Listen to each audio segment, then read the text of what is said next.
وہ 5,000 کے نوٹوں کو قدر کی نظر سے نہیں دیکھتا. کہتے یہ تو ایسا ہی ہے, کھائے گا اس کو.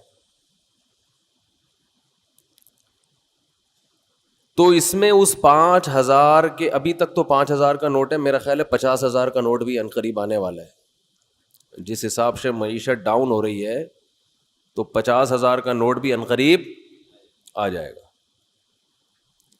بلکہ تول کے نوٹ بکیں گے, 1 کلو 5,000 کے نوٹ چاہیے مجھے, اس طرح سے سیٹ اپ چلنے والا ہے.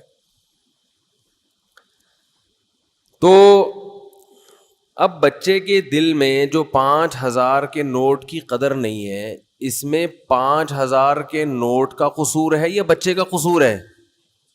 بچے کا قصور ہے. بھائی یہ 5,000 کے نوٹ میں ٹافیوں کے ڈبوں کے ڈبے آ سکتے ہیں. تو رمضان آپ کو کیا گفٹ دے کر جاتا ہے, اس گفٹ کی قدر ان لوگوں کی نظر میں ہے جو اس دنیا کو حقیقی زندگی نہیں سمجھتے. جو اس کو اصل سمجھتے ان کی نظر میں رمضان ٹینشن کے علاوہ کچھ بھی نہیں ہے, خام خواہ کی ٹینشن ہے. کیونکہ وہ کہتے ہیں رمضان مولویوں کا مہینہ ہے. کس کا ہے؟ مولویوں. سیزن آتے ہیں نا, یہ مولویوں کا ہے. تو میں یہ عرض کر رہا تھا کہ رمضان کس کا مہینہ کہلاتا ہے؟ مولاناؤں کا مہینہ. حالانکہ یہ مولویوں کا مہینہ نہیں ہے, یہ مسلمانوں کا مہینہ ہے. ان لوگوں کا مہینہ ہے جو آخرت پر ایمان رکھتے ہیں, اور جن کا آخرت پر ایمان نہیں ہے ان کے لیے رمضان A to Z tension he tension ہے, ٹینشن ہی ٹینشن. وہ نہ کھلے عام صحیح طرح سے کھا سکتے ہیں, تھوڑی سی بغیرتی کے تانے پڑتے ہیں. 10 آدمی اگر خاموشی سے گزر جائیں گے تو 11واں بولتا ہوا جائے گا کہ شرم نہیں آتی تمہیں, کیا کر رہے ہو, اور بولنا چاہیے. تو میں یہ عرض کر رہا تھا کہ یہ جو رمضان ہے نا, اگر آپ اس کا اکرام کریں گے تو یہ آپ کو بہترین گفٹ دے گا. اب میں بتاتا ہوں وہ گفٹ کیا دے گا آپ کو. وہ گفٹ دے گا اللہ کی محبت. آپ کے دل میں اللہ کی محبت کی چنگاری پیدا کر دے گا. یہ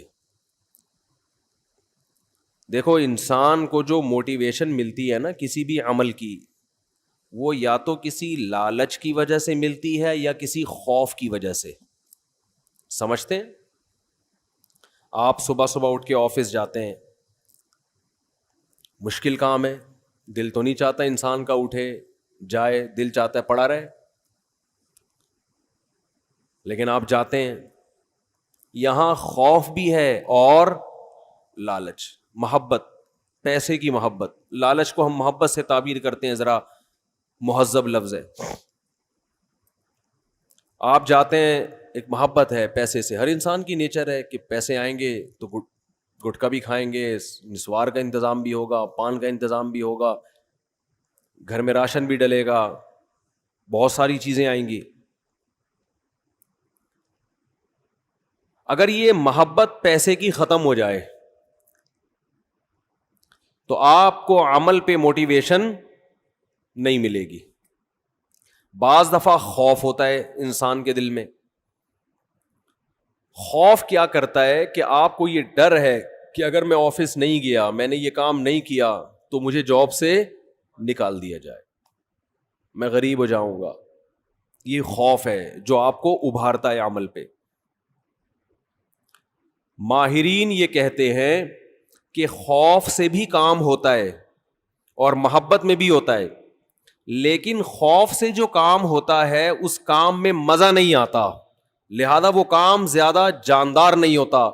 لیکن محبت کی وجہ سے جو کام ہوتا ہے وہ کام مزیدار بن جاتا ہے, کیونکہ آپ کی محبوب چیز آپ کو اس میں ملنے والی ہوتی ہے. سمجھ میں آ رہی ہے بات کہ نہیں آ رہی ہے؟ غزوہ احد میں صحابی رسول, غزوہ بدر میں ایک صحابی شریک نہیں ہو سکے. انہیں نہیں پتا تھا کہ میدان جنگ جنگ کا میدان قائم ہو جائے گا اور یہ ہوگا اور وہ ہوگا، انہیں نہیں پتا تھا. جب مسلمانوں کو فتح ہوئی تو انہوں نے منت مانی. منت ہوتی ہے نا، اللہ میرا یہ کام ہو جائے تو میں یہ کروں گا، میرا یہ کام ہو جائے تو میں یہ کروں گا، یہ واجب ہو جاتی ہے، اس لیے منتیں نہیں ماننی چاہیے. لوگ کہتے ہیں نا اللہ میرا فلاں کام ہو گیا تو میں اتنے روزے رکھوں گا، اتنا صدقہ کروں گا، وہ فرض ہو جائے گا آپ کے اوپر، اس لیے ویسے ہی دعا مانگ لیا کریں اللہ سے.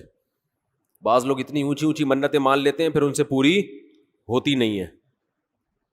تو اسلام میں الفاظ کی بہت ویلیو ہے، اور منت زبان سے ہوتی ہے، صرف دل میں ارادے سے نہیں ہوتی. اس کو عربی میں نظر کہتے ہیں، نظر، اردو میں منت.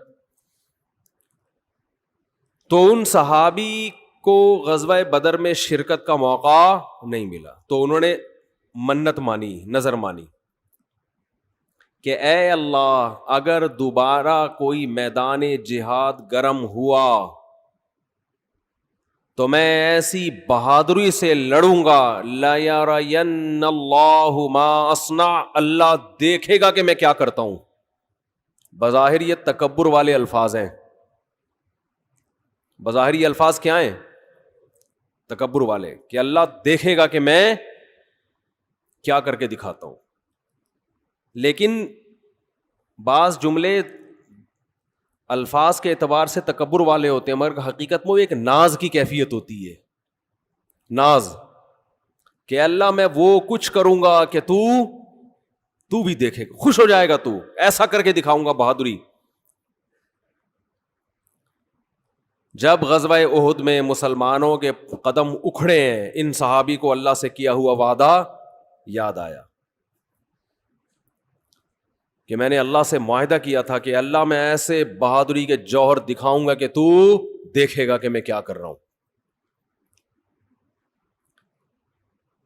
تو یہ کیا کر رہے تھے؟ کھجور کھا رہے تھے نا، تو کھجور کا تھیلا انہوں نے پھینکا اور انہوں نے کہا کہ جنت اتنی قریب ہے میرے، اور کھجور کھانے کا وقت بہت طویل ہے، اتنا ٹائم لگے گا اس میں، اف یہ تو بہت دیر ہو جائے گی. اور گئے میدان جنگ میں، بہادری سے لڑے، اتنی بہادری سے لڑے اور شہید ہوئے کہ انگلیوں کے پوروں سے، فنگر پرنٹ سے ان کی بہن نے ان کو پہچانے کہ میرے بھائی کی لاش ہے یہ. قرآن مجید کی آیتیں نازل ہوئیں، من المؤمنین رجال صدقوا ما عاہدوا اللہ علیہ فمنہم من قضى نحبہ ومنہم ینتظر. مومنین میں بعض ایسے بھی ہوتے ہیں کہ اللہ سے جب کوئی معاہدہ کر لیتے ہیں تو اس معاہدے کو پورا کر کے چھوڑتے ہیں، وہ انہی کے بارے میں نازل ہوئی. تو جب ان کو یقین تھا کہ جنت میرے سامنے ہے تو انہیں وہ کھجور تناول کرنا بھی مشکل لگا. یہ خوف کی وجہ سے نہیں لڑ رہے کہ اگر میں نہیں لڑا تو جہنم میں جاؤں گا، بلکہ کس کی لالچ میں لڑ رہے ہیں؟ جنت کی اور اللہ کی محبت میں لڑ رہے ہیں. تو انسان جب خوف کی بیس پہ کام کرتا ہے اس میں جان نہیں ہوتی، اور جب کسی محبت اور لالچ میں کام ہوتا ہے تو اس کام میں اس کی کوالٹی بہت شاندار ہوتی ہے. تو اللہ نے ہمیں رمضان کا جو مہینہ دیا، وہ مہینہ اگر آپ اس مہینے کا اکرام کریں گے تو وہ مہینہ آپ کے اندر اللہ کی محبت پیدا کر دے گا. اور جب انسان کے دل میں محبت پیدا ہوتی ہے تو محبوب کے حکم کو فالو کرنا مشکل نہیں اور آسان بھی نہیں، بلکہ مزیدار بن جاتا ہے. 3 درجات ہوتے ہیں نا، حکم کی اتباع کرنا مشکل، اور اس سے اوپر کیا ہے؟ مشکل ختم ہو گئی، نہ مزیدار ہے نہ مشکل ہے. لیکن اس سے اوپر کا درجہ کیا ہے کہ حکم پر عمل کرنا کیا بن گیا؟ مزیدار بن جائے گا. یہ کیفیت انسان کی ہو جاتی ہے. تو اگر آپ رمضان کا حقیقی معنوں میں اکرام کریں گے تو رمضان آپ کو اللہ کی محبت کا گفٹ دے کے جائے گا. وہ کیسے؟ زبان آج بہت خشک ہو رہی ہے، پانی نہیں ہے یا موسم میں شاید خشکی ہے، کچھ ایسا سیٹ اپ ہے، موسم میں خشکی ہے میرا خیال ہے. تو رمضان جو ہے آپ کو اللہ کی محبت کا، جزاک اللہ اتنا یک ٹھنڈا پانی بس کافی ہے, یہ گرم نہیں ہے, سادہ.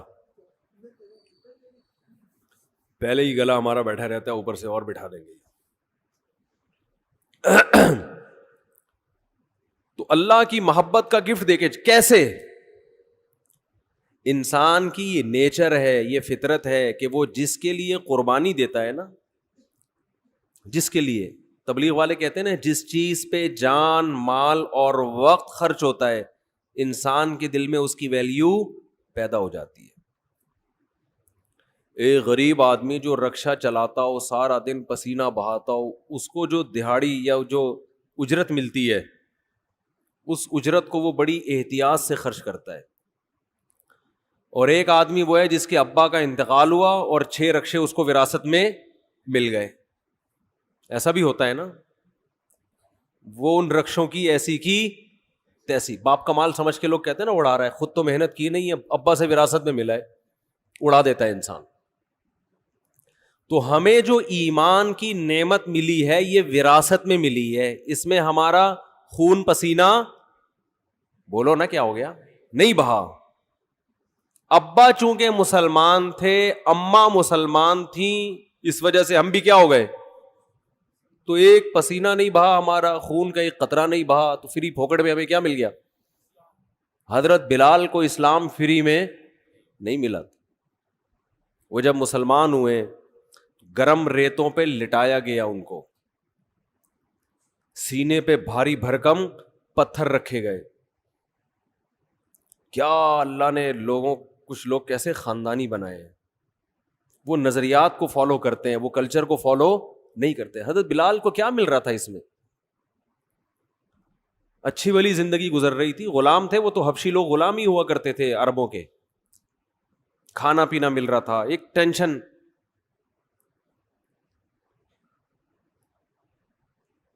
تو بڑے بڑے پتھر سینے پہ رکھے جا رہے ہیں, گرم ریت پہ لٹایا جا رہا ہے, مگر نعرہ لگا رہے ہیں احد احد, خدا کیا ہے, ایک ہے, میں نہیں مانوں گا. کیسے ویژنری, کیسے نظریاتی. خباب ابن ارت رضی اللہ تعالی عنہ رسول اللہ صلی اللہ علیہ وسلم کے پاس آئے مکہ میں, وَهُوَ مُتَوَسِّدٌ لَهُ متوسد ببرد لہ او کما قال, کہ آپ صلی اللہ علیہ وسلم کی چادر تھی, اس سے آپ صلی اللہ علیہ وسلم کوہنی پہ سر رکھ کے لیٹے ہوئے تھے. لوگ کہتے ہیں مسجد میں سونا منع ہے, ایسی ہمارے علم میں کوئی حدیث نہیں ہے. مسجد میں سونا جائز ہے, البتہ مسجد کو سرائے بنا لینا سونے کی جگہ, سارا محلے کو جہاں جگہ نہیں مل رہی تو کہاں کے سو رہا ہے مسجد میں, یہ غلط ہے. نماز کے لیے آئیں مسجد میں آپ, اور اگر کوئی آیا نماز کے لیے سستانے کے لیے ذرا لیٹ بھی جائے تو اللہ کی طرف سے کوئی پابندی نہیں ہے, آئیں نماز کے لیے. ہاں یہ نہ ہو کہ سرائے بنا لیا جائے, مسجد کو ہوٹل بنا لیا جائے, کہ جس کو جگہ نہیں مل رہی, گھر میں بیوی سے پٹا ہوا ہے, سارے محلے والے یہاں آ جائیں. لیکن بذات خود جائز ہے مسجد میں سونا. اور اگر اکا دکا کبھی کوئی مسجد میں آ بھی جائے صرف سونے کے لیے تو بھی کوئی ناجائز نہیں ہے. ناجائز اس وقت ہوگا جب اس کو عام معمول لوگ بنا لے. حضرت علی رضی اللہ تعالی عنہ کی کچھ ناراضی ہوئی حضرت فاطمہ سے, میاں بیوی میں ہوتی ہے, تو آپ صلی اللہ علیہ وسلم جب گھر گئے حضرت فاطمہ سے ملے, پتہ چلا بھائی کچھ ناراضی ہوئی ہے, اور حضرت علی مسجد چلے گئے. تو وہاں حضرت علی مٹی میں لیٹے ہوئے تھے, آرام کر رہے تھے. اسی پہ آپ صلی اللہ علیہ وسلم نے فرمایا یا ابا تراب, اے مٹی والے. تو اسی کے بعد حضرت علی اپنی کنیت کیا کہتے تھے, ابو تراب. تو اس سے پتہ چلتا ہے کہ اگر کوئی مسجد میں آ کے لیٹ جائے تو اللہ کی طرف سے کوئی پابندی نہیں ہے. لیکن یہ ضرور ہے کہ لوگ اس کو ایسا نہ ہو کہ سارے محلے والے لیٹے ہوئے, یا لیٹنے کی جگہ ہی بنا لی, کبھی کبھار ہو جاتا ہے انسان سے. مسجد والے بعض دفعہ بہت سختی کرتے ہیں. اب سفر میں جب ہم چلتے ہیں, نمازیں پڑھتے ہیں, سفر کے دوران بعض دفعہ انسان 2 رکعت پڑھی ظہر کی, تھوڑا سستانے کے لیے لیٹ گیا تو وہ ڈنڈا لے کے کھڑا ہوا ہوتا ہے, نکلو یہاں سے, پھر گالیاں بھی دے رہے ہوتے ہیں. وہی واقعہ پھر یاد آتا ہے مجھے, ایک آدمی کی بھینس مسجد میں آ گئی تو مولوی صاحب پکڑ کے ڈنڈے سے مارنے لگے. تو دیہاتی جس کی بھینس تھی وہ بھاگتا ہوا آیا, کہہ رہا مولوی صاحب بے زبان جانور ہے, اس کو مار رہے ہو, کبھی مجھے دیکھا آپ نے مسجد میں؟ یہ تو بے عقل بے زبان ہے, غلطی سے مسجد میں آ گیا, اس کو کیوں مار رہے ہو؟ میں آؤں عقل مند ہوں, مجھے مارو تو سمجھ میں بھی آتا ہے, اس بیچارے کو کیوں مارے, اس کے کیا قصور ہے؟ تو ایسا مسجدوں کا ماحول بنا لیا کہ کوئی آئے نہیں مسجد میں, تو اتنی سختی نہ کریں. تو کہاں سے کہاں بات چلی جاتی ہے یار. تو آج ویسے بھی کھوپڑی سیٹ نہیں ہے میری اس جی, کھوپڑی سیٹ آرام نہ ہونے کی وجہ سے نہیں ہے, ویسے کھوپڑی سیٹ ہے الحمدللہ. تو رمضان کی بات چل رہی تھی. ہاں میں یہ عرض کر رہا تھا کہ فری میں جو انسان کو چیز ملتی, ہمیں ایمان ملا ہے فری میں. ابا مسلمان اماں مسلمان تو ہم بھی مسلمان, سارے اڑوس پڑوس مسلمان ہیں, قدر نہیں ہے. صحابہ کو ایمان ملا محنت کرنے کے بعد. آج بھی بہت سے غیر مسلمان ہوتے ہیں, میں حیران ہوتا ہوں, بعض ہندو بچیوں کے فون آتے ہیں, گھر کے اندر رہتے ہوئے مسلمان ہو گئی. ایک ہندو لڑکی کا 2-3 سال پرانی بات ہے, فون آیا, میرا خیال ہے 16-17 سال, یہ بچپنے ہی کی, مینٹلی تو انسان بچہ ہی ہوتا ہے اس وقت. اس نے اسلام قبول کیا, پورے رمضان کے روزے بھی گھر میں رکھے, کسی نے اس کو تبلیغ نہیں کی, نماز بھی چھپ چھپ کے گھر میں پڑھ رہی ہے, اور والدین اتنے سخت ہیں کہ اگر ان کو پتا چل گیا تو جان سے مار دیں گے, یہ خطرہ ہے. میں نے اس سے پوچھا, 2-3 سال پرانی بات ہے, میں نے پوچھا آپ کو کس نے تبلیغ کی؟ اس نے کہا میری یہ سمجھ میں نہیں آتا کہ ہمارے والدین پتھر کی بنی ہوئی مورتیوں کو کیوں پوجتے ہیں, ان میں کیا رکھا ہوا ہے؟ صبح مٹھائی رکھ کے جائیں گے, شام کو بھی وہ مٹھائی ویسی کی ویسی. جو بھگوان مٹھائی نہ کھا سکے وہ ہماری حاجت روائی مشکل کشائی کہاں سے کرے گا؟ اتنے بڑے بڑے عقل مندوں کو یہ بات سمجھ میں نہیں آ رہی, ایک 15-16 سال کی بچی کو یہ بات سمجھ میں آ گئی, اس کی کھوپڑی میں آ گئی یہ بات. کہہ رہی پھر میں نے ویڈیوز دیکھی یوٹیوب پہ علماء کی, اور وہ پھر اللہ نے اس کو ہدایت دی, تو وہ وہیں اس نے کلمہ پڑھا, وہیں مسلمان ہوئی, کسی کو نہیں بتایا کیونکہ مار دیں گے اس کو. چھپ کے نمازیں پڑھ رہی, ایسے بہت ہیں, ایک نہیں ہے.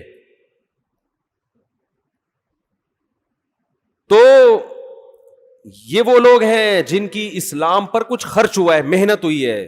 ہمیں اسلام ملا ہے فری میں, قربانی نہیں ہے. تو اللہ رمضان کے ذریعے, حج کے ذریعے, قربانی کے ذریعے, مختلف عبادتوں کے ذریعے ہم سے قربانی دلواتے ہیں کہ کچھ کرنا پڑے گا. سورہ عنکبوت میں اللہ نے کیا فرمایا کہ تم یہ سمجھتے ہو کہ تم جنت میں داخل ہو جاؤ گے, وَهُمْ لَا يُفْتَنُونَ, تمہیں آزمایا نہیں جائے گا, ایسا نہیں ہو سکتا, اللہ آزمائے گا. تو آزمانے کے طریقے نماز بھی ہیں, آزمانے کے طریقوں میں زکوٰۃ, صدقات و خیرات بھی ہے, آزمانوں کے طریقے میں ایک طریقہ کیا ہے؟ رمضان بھی ہے.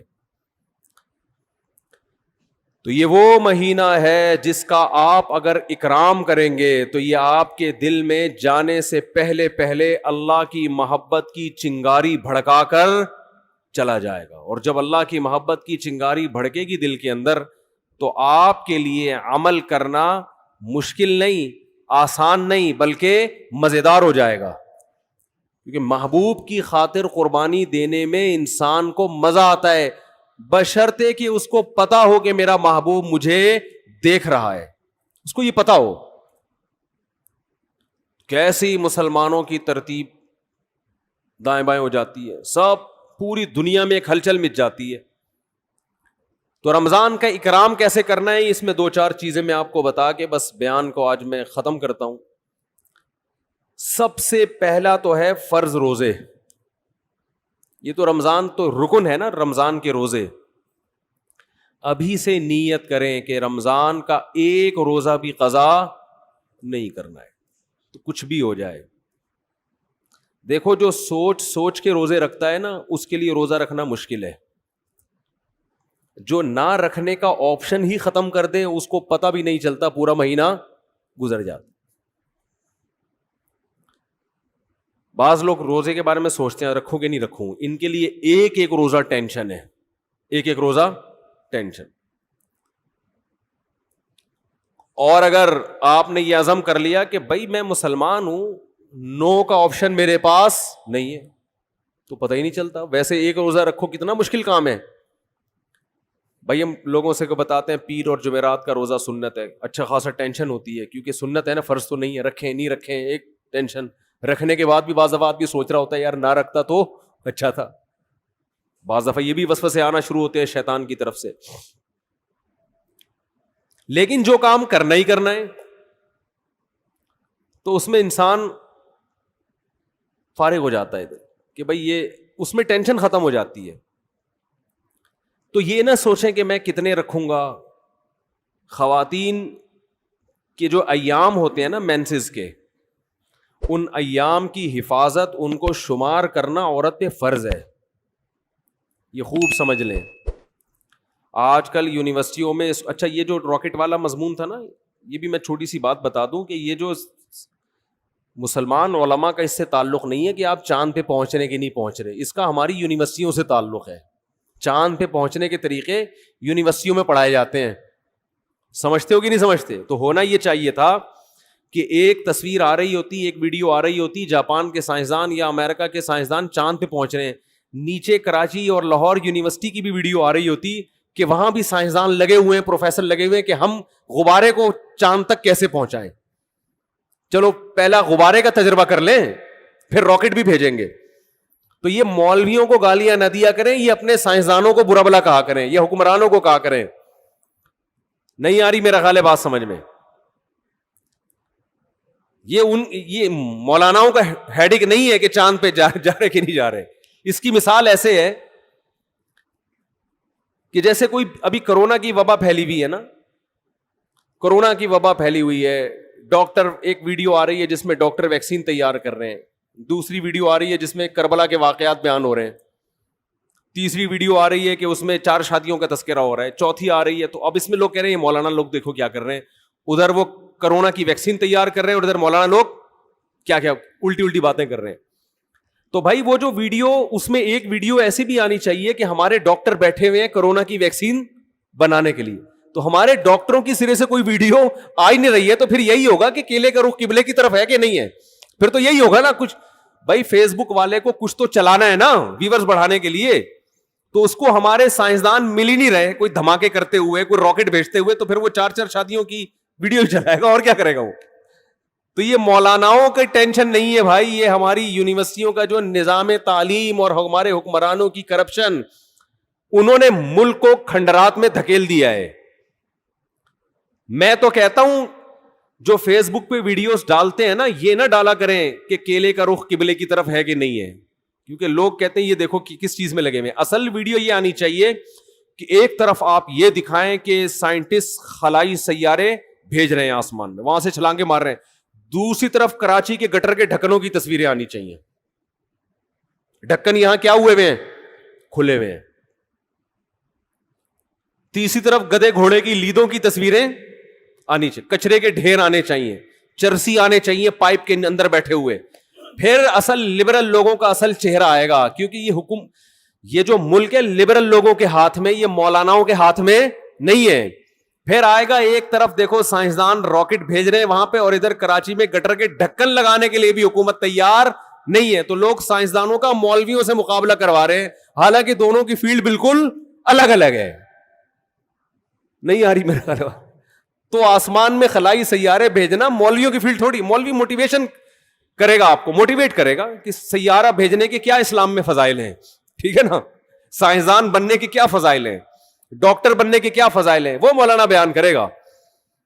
ہر چیز میں علماء کو برا بلا کہتے ہیں لوگ.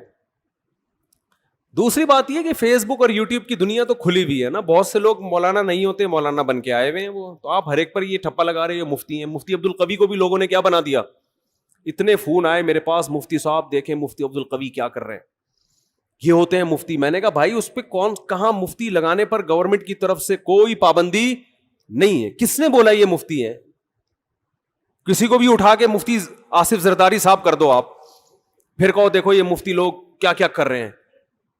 مفتی کا ڈگری کوئی ہمارے ملک میں کوئی سسٹم نہیں ہے, پتھر اٹھاؤ مفتی نکلے گا نیچے سے.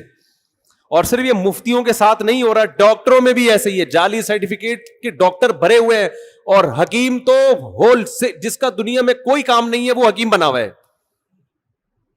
اور اس سے بھی زیادہ ہول سیل کے حساب سے روحانی عامل ہیں, روحانی جن چڑیل بھوت بھگانے والے, وہ تو اتنے ہر ایک کو روحانی علاج آتا ہے.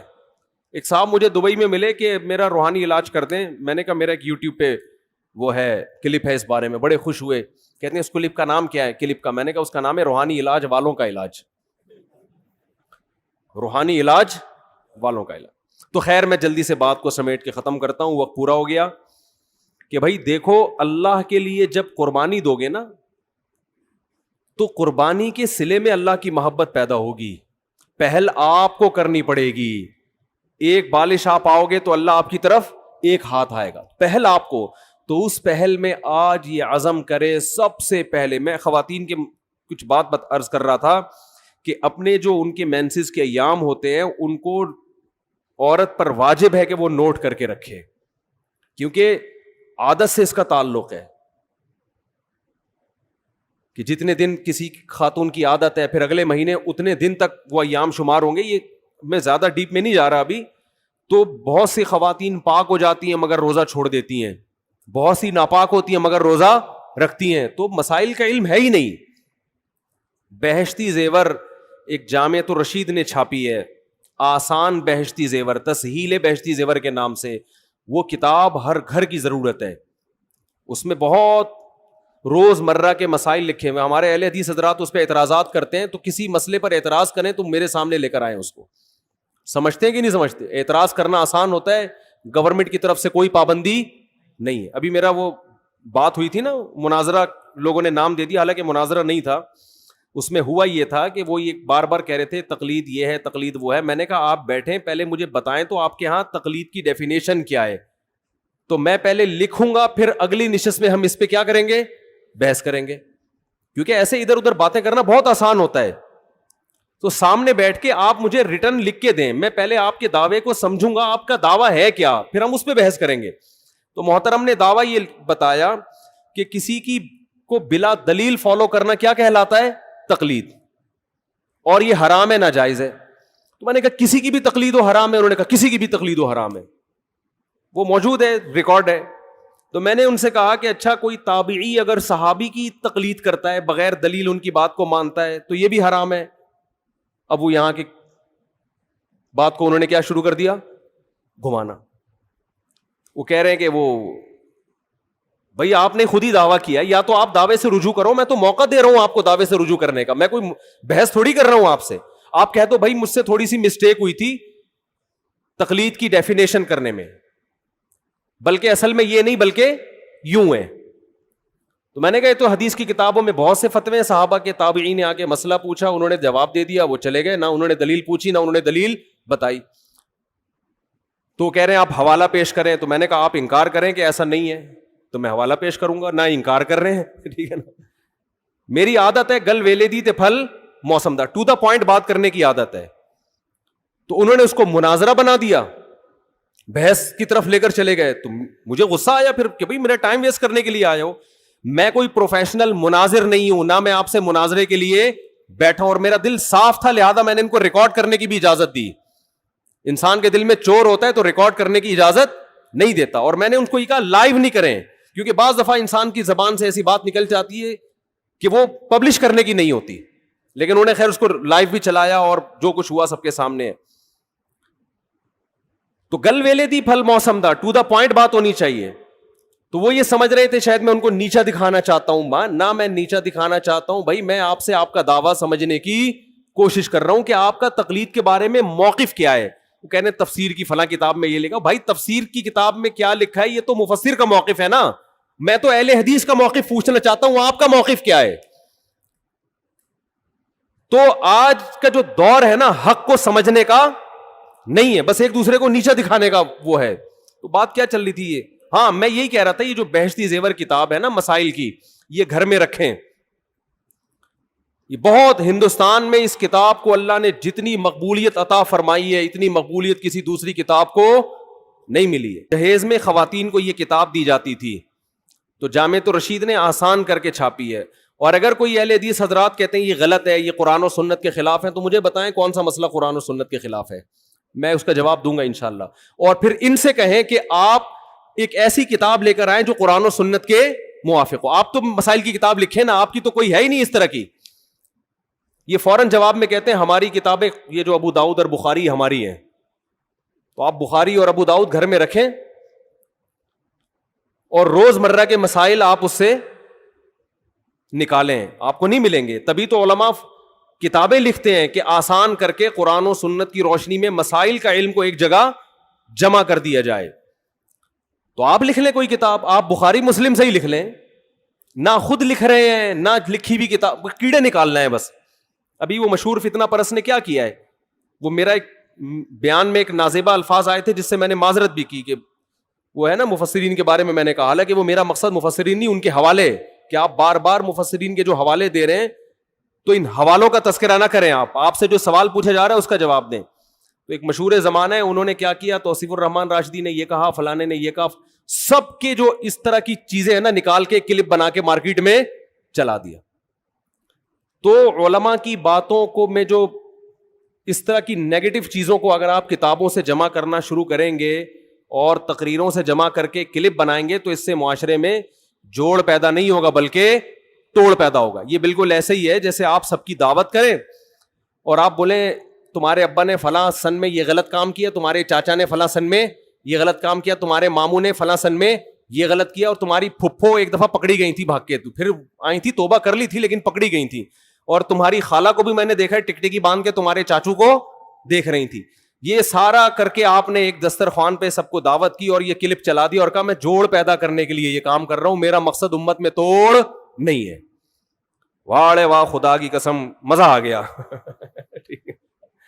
تو بعض لوگوں کا یہ کام ہے, فلاں بزرگ نے اپنی کتاب میں یہ لکھا, فلاں بزرگ نے اپنی کتاب میں یہ لکھا, فلاں بزرگ نے اپنی کتاب میں یہ لکھا, فلاں دیوبندی نے اپنی کتاب میں یہ, فلاں بریلوی نے تقریر میں یہ کہا, فلاں اہل حدیث نے تقریر میں یہ کہا, فلاں نے, اور وہ اتنا ملغوبہ بنا کے سب علماء سے لوگوں کو بدگمان کر کے کہا کہ میرا کام امت میں جوڑ پیدا کرنا ہے, میں فرقہ پرستی اور توڑ کو کبھی پنپنے نہیں دوں گا. خدا کی قسم اس سے بڑا لطیفہ دنیا میں کوئی ہو نہیں سکتا.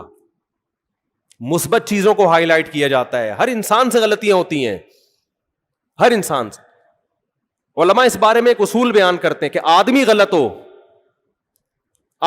ہو, پھر اگر وہ صحیح بات بھی کرے تو اس کی وجہ سے متاثر مت ہو. جیسے غامدی صاحب نے اسلام کا بیڑا غرق کر دیا, 2-4 اچھی باتیں بھی کرتے ہیں, وہ جنت جہنم کی بھی تھوڑی سی باتیں کر لیتے ہیں, لیکن ویسے پورا انہوں نے پردہ کے بھی دھجیاں اڑا دیں, عدت کے حکام کی دھجیاں اڑا دیں, داڑھی کا انکار کر دیا, اور پتہ نہیں کیا کیا. 2-4 باتیں اچھی کر لیتے ہیں کہ اللہ کا وجود ہے, اللہ کی توحید ہے, ملحدوں کے خلاف تقریریں بھی ان کی ملتی ہیں. اور بعض دفعہ بندہ کیا ہوتا ہے, صحیح ہوتا ہے لیکن اس سے غلطیاں ہوتی ہیں. تو اگر کوئی بندہ ٹھیک ہے, اس سے کبھی غلطی ہو رہی ہے, تو آپ اس کی غلطی کو اچھال رہے ہو, اس کا مطلب آپ غلط ہو, آپ کی سوچ کیا ہے, غلط ہے, آپ نیگیٹیوٹی کو فروغ دے رہے ہو معاشرے میں. تو خیر کہاں سے کہاں بات چلی گئی, ہم تو رمضان شوال میں الجھے ہیں. تو بہشتی زیور کتاب ہے, مسائل بہشتی زیور, حضرت مولانا اشرف علی تھانوی کی. جہاں حضرت مولانا اشرف علی تھانوی کا نام آئے گا لوگ فوراً کہتے ہیں انہوں نے اپنے نام کا کلمہ پڑھایا تھا, اشرف علی رسول اللہ. میں ممبر پہ بیٹھ کے دعوے سے کہتا ہوں انہوں نے کبھی اپنے نام کا کلمہ نہیں پڑھایا. اس کے میں ویڈیو ریکارڈنگ میں جواب دے چکا ہوں, اور اس جواب کا جو جواب آیا ہے نا وہ ادھورا آیا, اس میں میری پوری اعتراضات کا جواب دیا نہیں گیا ہے. اس لیے میں کہہ رہا ہوں ایک دفعہ سامنے بیٹھ کے میں محترم سے اشکال کر لوں گا کہ حضرت اشرف علی تھانوی جو کلمہ پڑھوایا ہے اس کی حقیقت کیا ہے. میں سامنے بیٹھ کے میں مناظرہ نہیں کروں گا, بحث بھی نہیں. جیسے لوگوں کو اجازت ہوتی ہے نا سوال پڑھنے کی, بھائی محترم کی مجلس میں لوگوں کو اجازت ہے کہ سوال پڑھ کے سناتے ہیں, تو ہمیں بھی تو اجازت دو نا. میں نہیں پڑھ سکتا تو میرا کوئی نمائندہ چلا جائے گا, وہ جا کے آپ کی خدمت اقدس میں سوال پڑھ لے گا. آپ کا ظرف اتنا بھی نہیں ہے کہ آپ کسی کو آپ کی مجلس میں سوال پڑھنے کی اجازت دے دو. ہم نے تو یہاں کھلی اجازت دی ہوئی ہے نا, بیان کے بعد سب کو اجازت ہے سوال پوچھنے کی.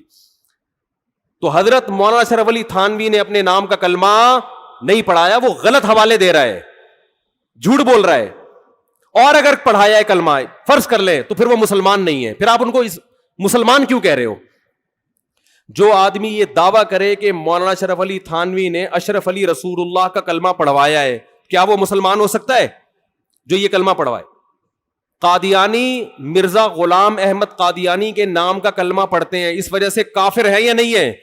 تو میں یہ کہتا ہوں پھر یہ منافقت کیوں کرتے ہو کہ ایک طرف کہتے ہو حضرت مولانا اشرف علی تھانوی نے اپنے نام کا کلمہ بھی پڑھوایا اور دوسری طرف آپ ان کو مسلمان بھی کہتے ہو؟ یہ پھر منافقت ہے. جو اپنے نام کا کلمہ پڑھوائے وہ بزرگ تو دور کی بات وہ مسلمان نہیں ہو سکتا. تو آپ ایک دعویٰ کرو پڑھوایا ہے کہ نہیں پڑھوایا، اور اگر آپ کہتے ہو کہ پڑھوایا ہے مگر وہ پھر بھی مسلمان ہے تو پھر کیوں مسلمان ہے؟ اس کی تعویل کیا کرتے ہو آپ؟ تو وہ تعویل آپ کر کے بتاؤ آپ. تو بہشتی زیور بہت شاندار کتاب ہے. باقی دیکھو دنیا میں کوئی کتاب ایسی نہیں ہے اللہ کی کتاب کے علاوہ کہ A to Z بالکل ٹھیک ہو، اس میں غلطی کا امکان نہ ہو. یہ ہم بہشتی زیور کے بارے میں بھی دعویٰ نہیں کرتے. بہشتی زیور میں 15 شعبان کے روزے کو مستحب لکھا ہے، لیکن ہم اس روزے کا مستحب نہیں مانتے کیونکہ اس میں حدیث صحیح نہیں ہے. تو یہ تو چھوٹی موٹی مسٹیک تو دنیا میں ہر شخص سے ہو سکتی ہیں. ہمارے شیخ حضرت مفتی رشید احمد صاحب کی فتاوی کی کتاب ہے احسن الفتاوی، بہت شاندار فتوے ہیں اس میں، بہت بہترین مدلل، لیکن اس کے ہر جز سے کوئی بھی متفق نہیں ہے. وہ تو دنیا میں کوئی کتاب ایسی نہیں ہے. تو اب اس کا یہ حل تھوڑی ہے کہ کتابوں کو اٹھا کے آپ پھینک دیں. اس کا حل یہ ہے کہ علماء اس پہ حاشیے چڑھاتے ہیں، اس پہ اپنی تقریضات لکھتے ہیں، تو پھر اشکالات اور تعلیقات ہوتی ہیں اس کے اوپر. تو یہ بہت شاندار کتاب ہے، آپ اس کو گھر میں رکھیں. اس سے آپ کو رمضان کے مسائل پتہ چلیں گے، خواتین کے خاص طور پر حیض و نفاس کے مسائل، جو آج کل ہماری جدید طبقے سے جو وابستہ خواتین ہیں یونیورسٹیوں پڑھنے والی، ان کو طہارت کے مسائل بھی معلوم نہیں ہے، بالکل نہیں پتا ان کو. تو رمضان کا پہلا خاندانی کام آپ نے کیا کرنا ہے بھائی؟ جلدی سے بات کو ختم کر رہا ہوں میں. ایک روزہ بھی نہیں چھوڑ، یہ آپشن ہی ختم، چاہے سحری میں آنکھ کھلے یا نہیں کھلے. اس سے روزے آسان ہو جائیں گے، ورنہ ٹینشن. دوسرا کام خاندانی کیا کرنا ہے؟ تراویح کی نماز. کیا کام کرنا ہے بھائی؟ اور تراویح 20 رکعتیں ہیں، 8 رکعتیں بولو نہیں. حضرت عمر سے 2 روایتیں، ایک 8 والی اور ایک 20 والی، کہ حضرت عمر نے کتنی دیکھو نبی صلی اللہ علیہ وسلم نے تراویح کی کتنی رکعتیں پڑھی ہیں، کوئی بے غبار حدیث میں ہمیں اس کا تذکرہ نہیں ملتا. بس اتنا ہے کہ 3 دن پڑھی ہے، بس. کتنی پڑھی ہے ہمیں نہیں پتا. یہ ہمیں حضرت عمر کے عمل سے پتا چلتا ہے، کیونکہ حضرت عمر بدعتی بولو نہیں ہو سکتے، کیونکہ انہوں نے جب جماعت سے 20 رکعتیں پڑھائی ہیں حضرت عمر نے، تو اس کا مطلب نبی نے ان 3 دن میں کتنی پڑھی تھی. اور ایک ضعیف روایت میں اس کا تذکرہ بھی ہے کہ نبی نے 20 رکعتیں پڑھی ہیں. تو ضعیف روایت کی تائید جب خلفائے راشدین کے عمل سے ہو گئی تو وہ ضعیف بھی عملاً کیا بن گئی؟ صحیح بن گئی ہے وہ. تو حضرت عمر سے 2 ہیں، 8 بھی اور 20 بھی. 8 والی پر امت نے کسی امت نے عمل ہی نہیں کیا، کیونکہ وہ بالاتفاق مضطرب ہونے کی وجہ سے ضعیف ہے، سند کی وجہ سے نہیں بلکہ مضطرب. کیونکہ جو راوی حضرت عمر سے 8 بیان کر رہا ہے وہی کتنی بھی بیان کر رہا ہے؟ 20 بیان کر رہا ہے. اور جب ہم صحابہ کے دور میں دیکھتے ہیں تو ہمیں سب جگہ 20 نظر آ رہی ہیں، 8 کہیں بھی نظر نہیں آ رہی. تو یہ کیسے ممکن ہے کہ حضرت عمر نے 8 شروع کی ہوں اور کوفہ، بصرہ، دمشق، شام، مصر سب جگہ 20 ہو رہی ہوں؟ اس سے پتہ چلتا ہے کہ حضرت عمر سے جو 20 والی روایت ہے وہ صحیح ہے، 8 والی صحیح نہیں ہے. اور اس کی سب سے بڑی دلیل یہ ہے کہ موطا امام مالک میں ہے 8 رکعتوں والی، جو امام مالک نے نقل کی ہے، لیکن امام مالک خود 8 کا فتویٰ نہیں، وہ خود 20 سے زیادہ کے قائل ہیں، وہ تو 20 کے بھی نہیں 36 کے قائل ہیں. تو یہ کیسے ممکن ہے کہ کتاب کا مؤلف 8 والی ذکر کر رہا ہو مگر خود اس روایت کو وہ اس پر عمل نہ کر رہا ہو؟ ان باتوں کا کسی اہل حدیث عالم کے پاس جواب نہیں ہے. ترمذی میں ایک روایت پیش کی جاتی ہے امام احمد بن حنبل سے، یہ روایت ہے کہ اس میں کوئی مخصوص عدد ثابت نہیں ہے، جتنی چاہے پڑھ لو. لیکن امام احمد کی جو اپنی اصل کتابیں ہیں فقہ کی، اس میں امام احمد کے شاگرد جو امام احمد سے ذکر کرتے ہیں وہ ذکر کرتے ہیں امام احمد بن حنبل کے نزدیک بھی 20 رکعتیں مختار ہیں. سمجھ نہیں آ رہی میرا خیال ہے بات. تبھی فقہ حنبلی میں تراویح کی رکعتیں کتنی ہیں؟ 20. اور امام ابو حنیفہ کے نزدیک بھی. لوگ پتہ ہے مجھ سے کیا کہتے ہیں؟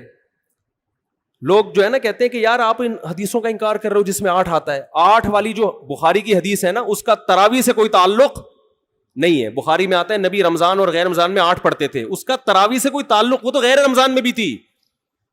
اتنی سینس نہیں ہے یار, آپ ہمیں قرآن و حدیث سکھا رہے ہو اور ہمیں اپنا مقلد بنا رہے ہو اتنے بڑے بڑے مجتہدین کی تقلید چھوڑ کے. میں لوگوں سے ایک بات کہتا ہوں, ایک قرآن و حدیث وہ ہے جو ابو حنیفہ, شافعی, مالک اور احمد بن حنبل نے سمجھا, اور ایک قرآن و حدیث وہ ہے جو 15ویں صدی کے مولوی سمجھ رہے ہیں. کس کی فہم زیادہ صحیح ہوگی؟ بولو بھائی. ایک قرآن وہ ہے جو انجینئر بیان کر رہا ہے حدیث, ایک حدیث کی تفصیل وہ ہے جو امام مالک بیان کر رہے ہیں, ابو حنیفہ بیان کر رہے ہیں جن کی 80 ہجری میں پیدائش ہوئی ہے, تابعین میں سے ہیں, جو امام شافعی بیان کر رہے ہیں. تم امام شافعی کو چھوڑ رہے ہو, تم امام ابو حنیفہ کو چھوڑ رہے ہو, تم امام مالک کو چھوڑ رہے ہو, تم احمد بن حنبل جیسے محدث اور فقیہ جو امام بخاری کے استاذوں میں ہیں ان کو چھوڑ کر فالو کس کو کر رہے ہو؟ انجینئر کو. اور تم کہہ رہے ہو ہم صرف قرآن و حدیث کو مانتے ہیں, ہم کسی اور چیز کو نہیں مانتے. تم قرآن و حدیث کو نہیں مانتے میرے بھائی, تم مقلد ہو, اندھے مقلد ہو. تم قرآن و حدیث کی اس تشریح کو مانتے ہو جو انجینئر کر رہا ہے, اس تشریح کو نہیں مانتے جو احمد بن حنبل کر رہے ہیں, جو ابو حنیفہ کر رہے ہیں, جو امام مالک کر رہے ہیں, جو امام شافعی کر رہے ہیں. یہ بڑے بڑے تابعین, تبع تابعین, مجتہدین جن کو پوری امت نے فالو کیا ہے. تو 8 رکعت کی جو موطا امام مالک کی حدیث ہے, اس 8 رکعت پہ امام مالک نے فتویٰ نہیں دیا. کیوں؟ اس لیے کہ وہ حدیث مضطرب ہے, اس میں راوی ایک بیان پہ ٹکتا نہیں ہے, کہیں 20 بیان کرتا ہے, کہیں 8. جب راوی کے بیان میں تضاد ہو تو حدیث مضطرب ہونے کی وجہ سے رد ہو جاتی ہے. اور میں آخری بات کر کے بیان کو ختم کرتا ہوں, یہ جو تراویح کا لفظ ہے یہ 8 رکعتوں پہ فٹ ہی نہیں بیٹھتا ہے. اس کا بھی میں جواب سوال کر رہا ہوں لیکن کوئی جواب نہیں دے رہا. دیکھو اپنی مرضی کے سوال بنا کے جواب دے دیا کرو تو لوگ واہ واہ کریں گے. آپ میرے ساتھ یہ ہو رہا ہے, میں جو بیانات میں اعتراض کرتا ہوں نا اس کا جواب نہیں مجھے ملتا, خود سے اعتراض بنا کے کیا کر دیا جاتا ہے جواب. جیسے میں نے بتایا تھا کہ حرم میں 4 مصلے تھے, حنفی, مالکی, شافعی, حنبلی, 4 مصلے تھے نا کئی سو سال تک, جو کہ نہیں ہونے چاہیے, ایک ہی ہونا چاہیے تھا مصلی. تو لوگوں نے اعتراض کیا 4 مصلے تھے حرم میں, یہ دیکھو کتنا غلط, یہ حنفی مالکی ایسے ہوتے ہیں. تو میرا سوال یہ تھا کہ 5واں کیوں نہیں تھا اس وقت؟ اس کا مطلب 5واں فرقہ وجود میں آیا ہی نہیں تھا, وہ اب پیدا ہوا ہے. وہ ٹھیک ہے 4 غلط تھے لیکن اس غلط کو بھی صحیح ان 4 میں سے ایک نہیں کیا ہے. سمجھ رہے ہیں کہ نہیں بھئی ایک امام ہونا چاہیے, 4 الگ الگ جماعتیں نہیں ہونی چاہیے. لیکن اس کا مطلب 700 سال تک امت یہ سمجھتی رہی کہ اہل سنت والجماعت کے 4 نمائندے ہیں, 4 مکتب فکر, 5واں کوئی تھا ہی نہیں, لہذا اس کا کوئی مصلی تھا ہی نہیں. تو سوال یہ تھا, لیکن جب سوال یہ پوچھا جائے تو ایسے جواب ملتا ہے کہ وہ سوال ہی پی جاتے ہیں.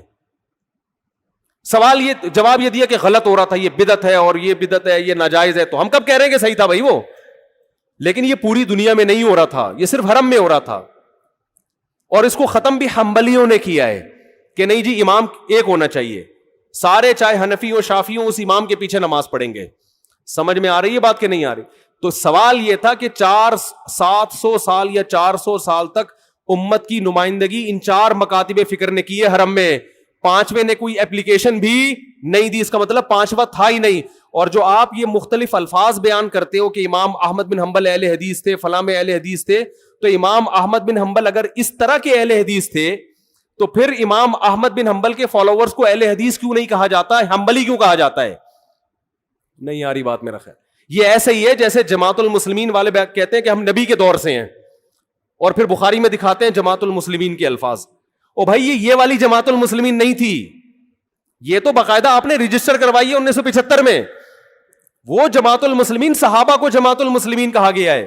تو یہ جو اہل حدیث کا لفظ ہمیں پرانے وقتوں میں ملتا ہے, یہ محدثین کے لیے ملتا ہے, یہ کسی مخصوص فرقے کے لیے نہیں ملتا. پھر بھی میں اہل حدیث کو اہل سنت میں داخل سمجھتا ہوں, میں پھر بھی ان کو نہیں کہتا کہ جہنم میں جائیں گے, لیکن میں کہتا ہوں کہ آپ کم از کم اس چند 100 سال پہلے آپ پیدا ہوئے ہیں, آپ کی جماعت وجود میں آئی, ہم پھر بھی آپ کو گلے لگانے کے لیے تیار ہیں, اور ہم صدیوں سے چلے آ رہے ہیں. آپ ہمیں کیا کر رہے ہو؟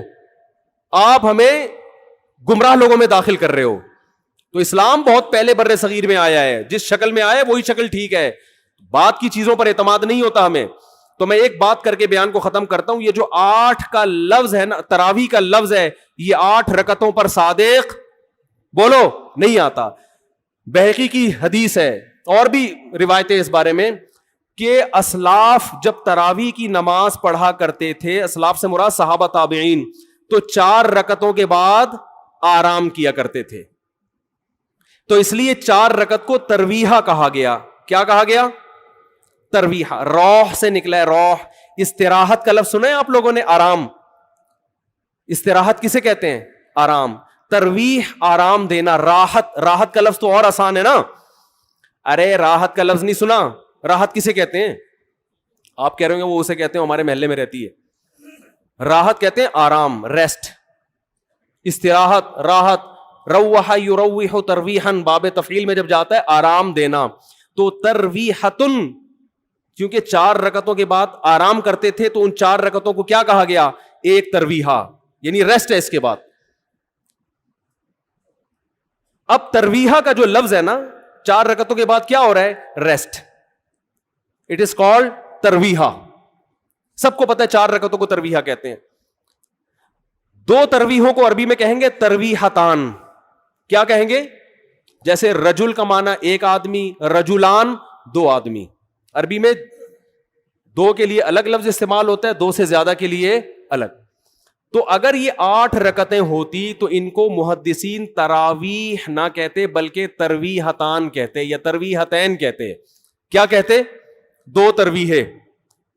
اور ان کے بیچ میں ویسے بھی ریسٹ کی ضرورت پڑتی نہیں. ٹھیک ہے, 4 رکعت کے بعد امام بیٹھتا, بولتے چل بھائی آگے جلدی کر, جانا بھی ہے گھر میں ہم نے. تو ترویحتین کہتے, ان کو محدثین تراویح نہیں کہتے. اور تراویح کا لفظ ہے جمع. عربی میں جمع کم سے کم افراد کتنے ہوتے ہیں اس کے؟ 3. تو کم سے کم 12 رکعتیں ہونی چاہیے. لیکن تراویح بھی جمع کثرت ہے, جمع قلت کثرت. جمع اقصا کہتے ہیں جو بہت زیادہ جمع ہو. تو پتہ ہے 4 رکعتیں کافی زیادہ ہیں تو ان کو تراویح کہا جائے گا. 4 رکعتیں تھوڑی سی بھی ہو تو ان کو تراویح. 4 رکعتیں اگر 3 دفعہ آئیں گی تو اس کو بھی علی وجہ الکمال ہم پورے طور پر تراویح کا لفظ اس پہ صادق نہیں آئے گا. بات آ رہی ہے سمجھ میں کہ نہیں آ رہی ہے؟ سمجھ میں سب آ رہی ہے, لیکن گھننے بن جاتے ہیں, گھماتے ہیں. اب دیکھیں نا یوٹیوب پہ اس کا جو بیان آئے گا نا اس میں گھمایا ہوا ہوگا, اس میں گھمایا یہ اپنی طرف سے نکالا ہوا ہے. اپنی طرف سے نہیں بھائی, بہقی کی حدیث ہے, مصنف ابن ابی شیبہ کی روایتیں ہیں, آپ دیکھ لو. اس میں لوگ کہتے ہیں حوالہ کیوں نہیں دیا مفتی صاحب نے. آپ انکار کرو, میں حوالہ دوں گا انشاءاللہ. آپ انکار کرو کہ ایسا نہیں ہے, ہم ٹائم بچا رہے ہیں اپنا.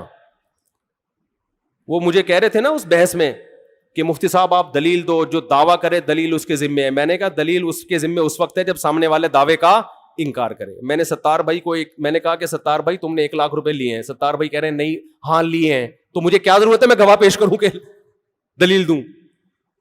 وہ مان رہا ہے. تو یہ سب مانتے ہیں.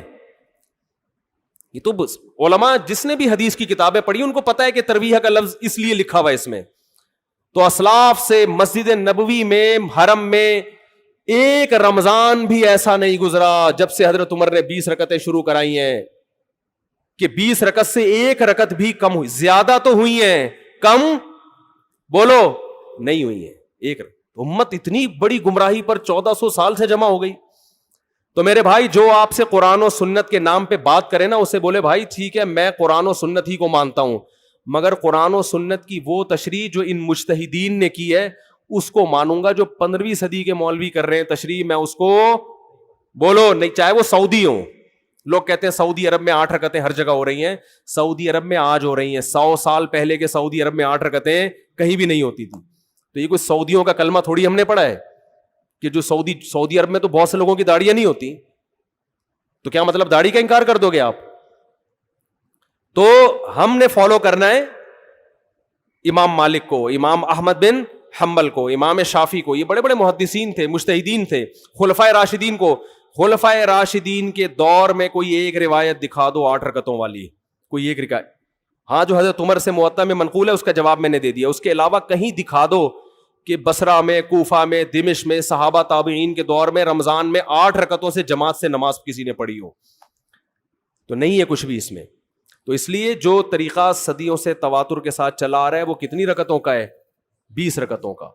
تو اسی کو فالو کرنا چاہیے. تو دوسرا کام آپ نے خاندانی کیا کرنا ہے؟ تراویح پابندی سے پڑھنی. سمجھ میں آ رہی ہے بات؟ تو یہ 2 کام فی الحال کریں, کچھ پیکج اگلے جمعے میں انشاءاللہ بیان کریں گے. تو اسی سے انشاءاللہ اللہ کی محبت کی چنگاری آپ کے دل میں پیدا ہوگی. اللہ ہمیں سمجھنے کی, عمل کی توفیق عطا فرمائے.